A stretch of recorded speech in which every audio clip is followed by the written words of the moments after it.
In today's example with discrete random variables, we are going to be working with negative x values. An insurance company offers fire protection policies with a face value of $90,000. The company analyzes claims X of $30,000, $60,000, and $90,000 and obtains the following probability distribution. So if claims are being made in these amounts, that means the X value is a negative number. We also could have 0 claims. And here are the probabilities associated with each of those claims.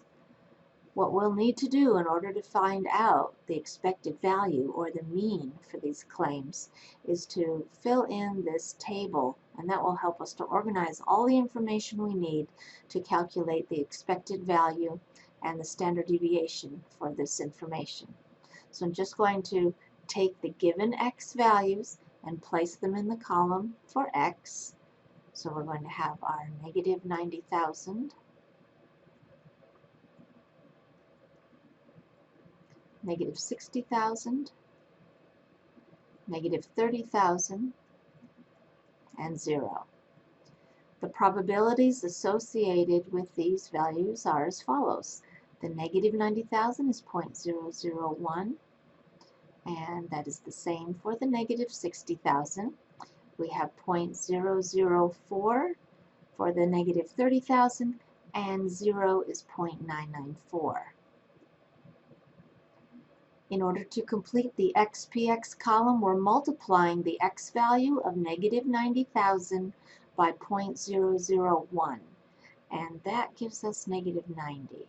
For the next product, we have negative 60, and then we have negative 120, and 0 times 0.994 would be 0. In order to complete the last column, x squared px, we first need to know how much x squared is, and this is where we're going to work carefully. If we're looking for x squared, that means we're taking the entire quantity of x and multiplying it by itself. So we would have a negative multiplied by a negative. So that means the x squared values should always be positive numbers.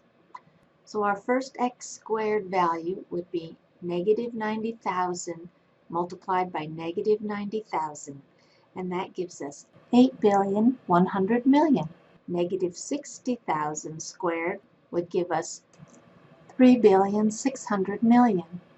Negative 30,000 squared will give us 900,000,000, and 0 squared will give us 0. For the final column now, we're taking the x squared value, multiplying it by the probability, and then we'll write it in the last column. Our first product is 8,100,000. Our second product then is 3,600,000. Our third product gives us 3,600,000. And our last product is 0 times 0.994, so that's also 0. Now that the table is complete, our formula for the expected value is the sum of the XPX column, and that equals negative 270. So to interpret that value with a negative number, that means the insurance company can anticipate an average loss of $270 per claim. So any negative result is going to be a loss of that many dollars per claim. For part B, we're looking for the standard deviation. In order to calculate that, we need to find mu squared and the variance, which is sigma squared. And we'll substitute those into this given formula. So to start with, mu squared is equal to the quantity of negative 270 squared. So remember, a negative times a negative will result in a positive product. And this product is 72,900. So we do have our substitution now. for mu squared, and we know that the sum of x squared px can be found by adding the values in this last column. So our sum of x squared times the probability of x is found by adding this last column, and that will give us 15,300,000.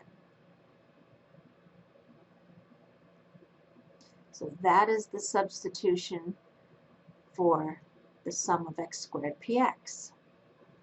To make those substitutions, then sigma is going to equal the square root of 15,300,000 minus 72,900. And don't forget to take the square root. When we do the subtraction, we're going to get 15,227,100. Once we take the square root of this amount, that comes out to about $3,902.19. Since it is money, we should round this to 2 decimal places to represent to the nearest penny. For part C, we're looking for the minimum and maximum value for the interval mu plus or minus 2 sigma. In other words, we're interested in the interval that falls within 2 standard deviations of the mean. And we'll write our answer with interval notation, and that would be from the minimum value to the maximum value. So we recall that mu is negative 270, and the standard deviation is 3,902.19. So that means negative 270 plus or minus 3,902.19. So we'll start with the lower end, or the minimum value, negative 270, and subtract the standard deviation. And we'll get negative 8,074.38. And then we'll add the standard deviation. That total is 7534.38. So to write that in interval notation, we've got negative 8,074.83, comma, 7534.38. Now that we found the interval that falls within the 2 standard deviations, these are the x values. If we go back to our table and look at the x values, do any of these x values fall within this interval of negative 8,000 to 7,500? So negative 90,000, that's much smaller than negative 8,000. Negative 60,000, also much smaller. Negative 30,000, much smaller. But 0 is an x value that falls between our minimum and maximum value. So 0 is associated with 0.994 probability. So the probability of 0 is 0.994. To turn that probability into a percentage, you're multiplying by 100. So you would have 99.4%. If we compare this percentage with Chebyshev's rule and the empirical rule, we'll be able to make some statement about which rule would be the better predictor for our probability. So our data has 99.4. Chebyshev's rule says that within 2 standard deviations, you would expect 75% of your data. And the empirical rule states that 95% of your data falls within that 2nd standard deviation. So our data came up with 99.4%. 99.4 does meet or exceed 75%, but it also meets or exceeds The empirical rule's 95%. So although both of these rules could predict our data, the empirical rule's percentage is much closer. So I would say that the empirical rule is our better predictor of percentage.